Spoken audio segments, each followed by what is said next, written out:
other opioid pain medications, or even if I had any sensitivities. If you know somebody who has a sensitivity to some of these opioids, they can be pretty crippling. 1 minute. So the issues raised in all three of these bills, while they may uncover some unpleasant and uncomfortable truths about what has led to the opioid addiction, it's confronting those uncomfortable truths with civil candor and a reasonable solution forward, which is represented in this bill. The Judiciary Committee did their due diligence. They addressed the concerns, and they brought forward to you AM 1849, which is a comprehensive amendment which took all of the concerns for the three bills brought by opposition into consideration, and they made a policy decision. And they advanced that policy decision unanimously for this body to consider. And I encourage you to follow their lead and unanimously approve 1849 and advance forward 931. Thank you, colleagues, for your time and attention on this very important issue. Thank you, Senator Keene. Senator Penzing Brooks, you're recognized. Thank you, Mr. Speaker. I'm rising to, number one, oppose the bracket motion by Senator Chambers and to support the underlying amendment 1849 and LB 931 from Senator Howard. I also am rising to just make a couple comments about Friday and how that was a sort of painful thing for the legislature to go through. I truly believe that there was no malicious intent on either side.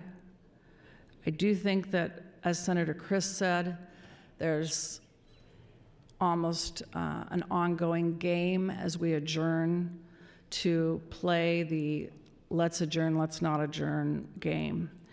And so I had pressed my button to say from here on, I think we better have a machine vote on adjournment. And that way we don't have to have it be determined by the loudness of the voices or whether or not it really happened.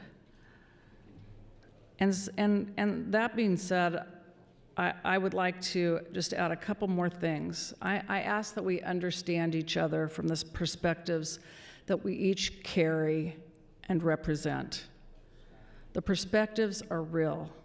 Senator Howard brings into this body the devastation of opioid addictions. Senator Chambers brings into this body the ugly grasp of racism on our communities. Many of you bring in the issues regarding farming and property taxes. So I ask that we take a breath and listen better to one another. Senator Keene just talked about uncomfortable truths, and I think that's true. Some of the truths that we speak are uncomfortable.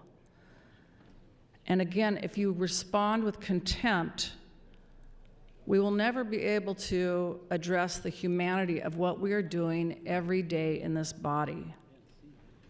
I want to add that the agenda has been set for at least a week.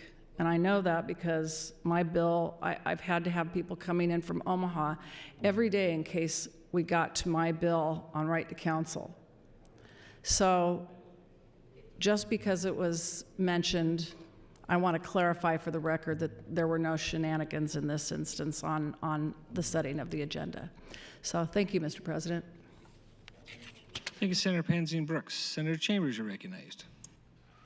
Thank you, Mr. President, members of the legislature. Because people lose perspective in here, I would have spoken 3 times in favor of this bill.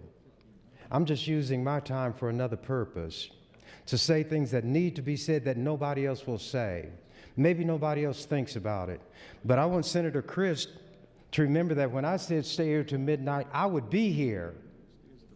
Right this session, I've been on this floor more than any other senator. You all have these nonsensical bonehead bills, and I stay here on this floor. I stand on this floor when you all are gone. I'm the one who on your bill will point out how empty the chamber is. Where are the rest of them? I am the watchman. But I do it because it's a standard that I set for myself. If I determined that I didn't need to be here, nobody could make me come here. You couldn't shame me into coming. You couldn't force me to come. Although when I play by the rules, if you had a call of the house, I would come like everybody else.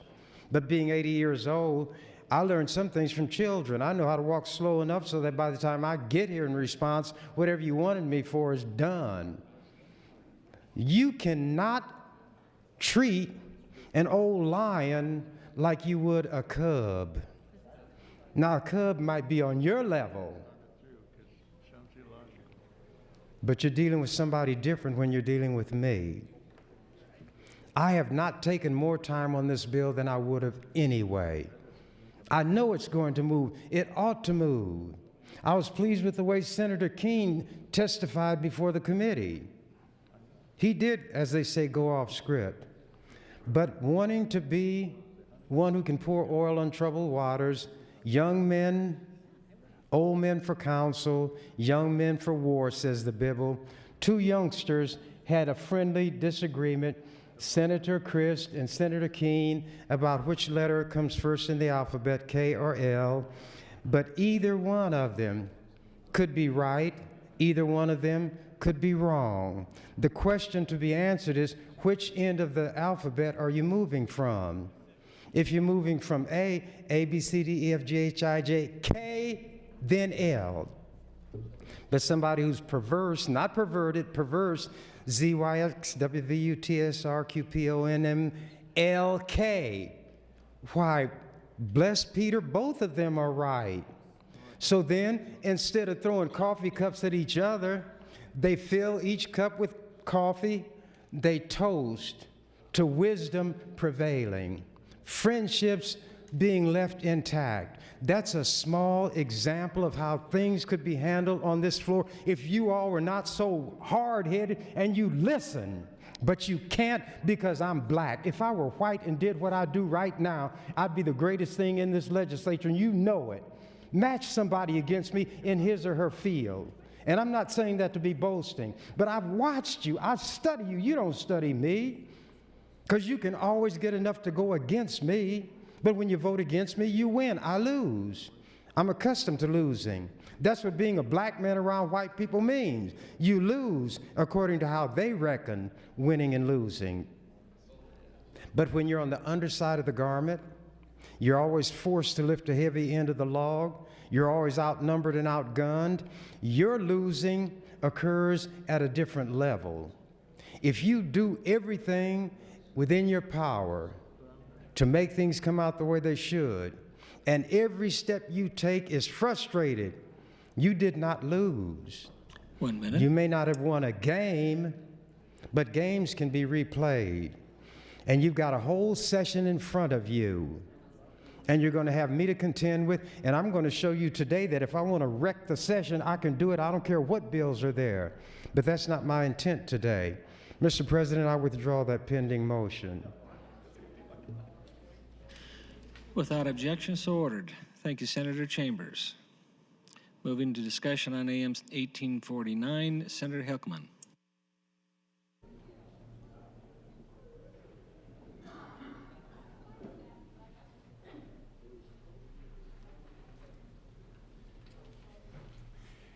Thank you very much, Mr. Speaker. I was just over talking with Senator Howard. I was wondering if she would take a couple of questions for me. Senator Howard, would you please? Number one, this is a very important issue, and I thank you for bringing it forward. I guess I practiced in the years before this became the huge issue that it has today, and fortunately, I don't think I had anyone that got addicted to these opiates from my practice. But in this amendment, and I was showing you on line 2, it says, the practitioner shall include a note in the patient's medical record that the patient or patient's parent or guardian and so forth that you've told them about the possibility of this controlled substance and the addictiveness. If a busy practitioner doesn't hit the right note on his on the new electronic medical records, or when he's dictating or she's dictating, does not include this in the record, could this construe to be malpractice? I don't believe it's considered malpractice because it's still within the scope of their license to not document it, but it would be outside of the scope of the statute. So they're. So what is the possible, what could happen to the practitioner